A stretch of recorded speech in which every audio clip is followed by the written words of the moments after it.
mighty adventurers, and welcome back to Arnak. I'm here to prepare you with everything that you need to know before you play the solo or the cooperative campaign of the Missing Expedition expansion for the Lost Ruins of Arnak. So grab your base game and your expansion copy and we'll go through the basics together. The entire campaign consists of 6 chapters containing overview cards, encounter cards, and achievement cards. This is how you will find the deck of cards ordered in the box, so you can just take the chapter 1 part and start playing. Each chapter can be played solo or as a 2-player co-op campaign where you're playing as co-leaders, making your own individual decisions but working towards a common goal. Each chapter has special rules with new mechanics and victory conditions. They are designed to be played in order, but once you complete the campaign, you can skip between them. In this video, we'll show you how the campaign works and how to play chapter 1. If you don't know how to play the base game of Lost Ruins of Arnak, you should first go watch the how to play video for that and then come back. So our story starts with, well, it's probably a good time to say spoiler alert, as I'll be revealing some parts of the story in order to explain the setup and the goals of the game, but don't worry too much, it's still worth reading it from the campaign book when you get to it. So our story starts with your friend Professor Kutil still missing for quite a while. You contact his family, and after gaining access to his papers, you realize that he believed to have finally deduced the Lost Arnak Island's location. You cannot give up on him, so you want to follow him with a fully equipped expedition. And for that you need funds, which is an unresolved issue until Antoinette, your chief research assistant, informs you that she has secured funding from a donor that wishes to remain anonymous. You are of course curious, but the important thing is that you can now finally launch your expedition and search for Professor Kutil. But before we jump right into the first adventure, let's see some of the basic rules that apply to all of the chapters. You will always play against the rival, just like in the solo variant. The rival will always play red. You get all of their archaeologists ready, and you place the red magnifying glass on the starting space next to yours. Then the rival uses the red action stack, following the solo rules of the base game. The rival plays last in the first round, but then in further rounds you move the starting player token normally, as if the rival were another player. And then you can customize your game. Each player chooses an expedition leader from the mechanic, the journalist, but also from the first expansion, the expedition leaders, if you have it. Don't worry too much about choosing the one, as in each chapter you can choose to play with a different leader. Then you choose a difficulty level. If you don't make any adjustments, then you'll be playing the normal mode. The normal mode already provides a decent challenge, so if you're new to Arnak or if there's been some time since you last played, you can try the student mode. For very confident players, you can try the Arnacologist mode after the normal one if you're looking for an even bigger challenge. You don't need to play each chapter in the same difficulty level, and in the 2-player campaign, you don't need to match your co-leader's level either. In a 2-player game, each player starts the game with a pigeon. You can use it to send your partner 1 resource token. Sending or receiving a pigeon is a free action, so your partner can send you a pigeon during your turn. When a pigeon brings you something, it's exhausted for the round, and at the end of the round it becomes available again. And just like this, chapter 1 of our campaign begins. After days of searching empty ocean, your ship approaches an island that is not in any of your charts. You give the order to drop anchor, and soon your boats are transporting people and equipment to a good landing site on the beach. Your assistant Antoinette offers to supervise setting camp while you go into the jungle. To start, you'll be setting up the board like you would normally do for a game of Arnak, with the following changes. You use the Bird Temple side of the game board and the standard Bird Temple research track. Anytime you're unsure about something in the setup, the campaign book has an image of how the setup looks like for each chapter, so it's good to always double check with it. For example, each chapter uses its encounter cards in a different way. In the first chapter, you gain them for discovering sites instead of gaining an idol. So now grab the chapter 1 encounter cards and deal 1 card face down to each level 2 sites and to the 4 outmost level 1 sites. Each level 2 site gets also 1 face-up idol, and each level 1 side with no cards gets a face-down idol. And over here, you spot a crashed plane that has been abandoned for several months.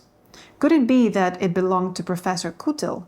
On the compass base camp side, you place the repaired plane item, and on top of it, the crashed plane level 1 side from the base game. And last, on this side, you place 4 multiplier tokens if you're playing solo, or 7 if you play a 2-player game. These are the repair tokens. Now over to the research side, you don't put any of the usual research bonus tiles. On the 6th row, you place to the right Professor Kutil's diary and you cover it with the Owl Guardian face up.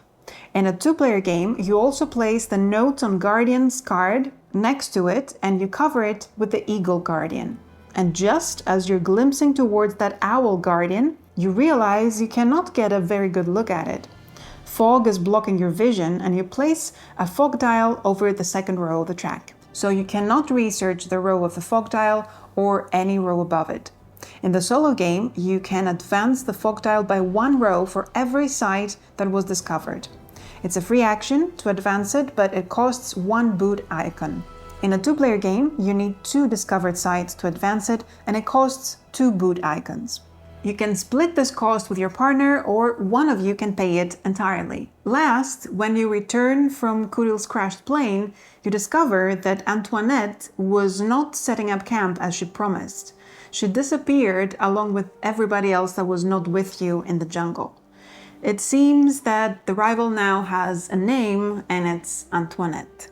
You remove the Discover a New Site action from your rival's stack and add the green Buy an Item action tile instead. With no Discover action, Antoinette will not discover new sites. Also, her actions are not affected by the fog tile, nor does she interact with the Guardians on the research track. And now that you're all caught up with the story and the setup, let's talk about how you'll win the first chapter of your Arnak campaign.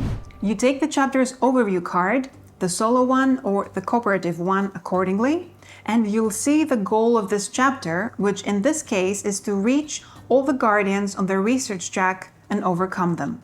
It doesn't matter who does it in a 2-player game as long as one of you does it. In order to overcome a Guardian on the research track, you must have your research token on its base. Overcoming each such Guardian will give you a special item or artifact. If you win, you read the story resolution at the end of the chapter. If not, you can simply try again, or you can choose to accept the loss and move on to the next chapter with a penalty. But always remember, every turn counts. Sometimes what seems impossible in Arnak can be achieved in a few more turns or with a good collaboration between you and your partner. So never give up, even if the situation seems dire. Apart from your main goal in the chapter, you also have 3 achievements, which is basically a way to earn new special items and artifacts. Each achievement has a requirement, and if you meet it, you gain the card to the top of your deck.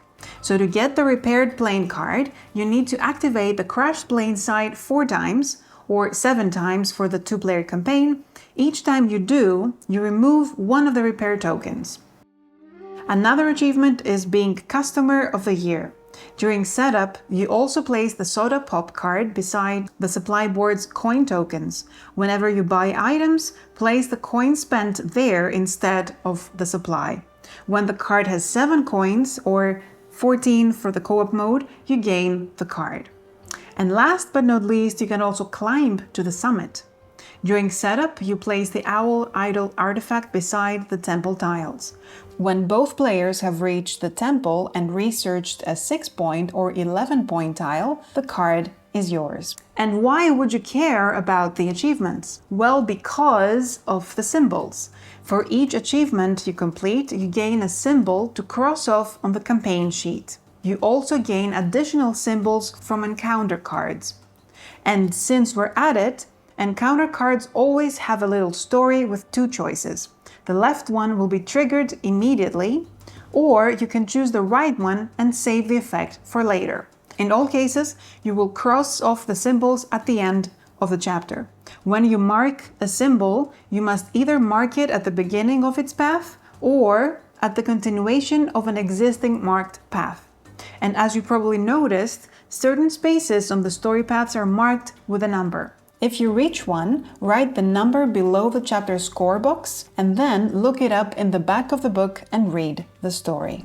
And now you know how to play the campaign in chapter 1 of the Missing Expedition. There's 5 more whole chapters, but we leave this for you to discover on your own in the campaign book. Best of luck with your adventures, and if you found this video helpful, give it a thumbs up and also subscribe to our channel because we have a lot more special Arnak videos coming up. And I'll see you in the next one.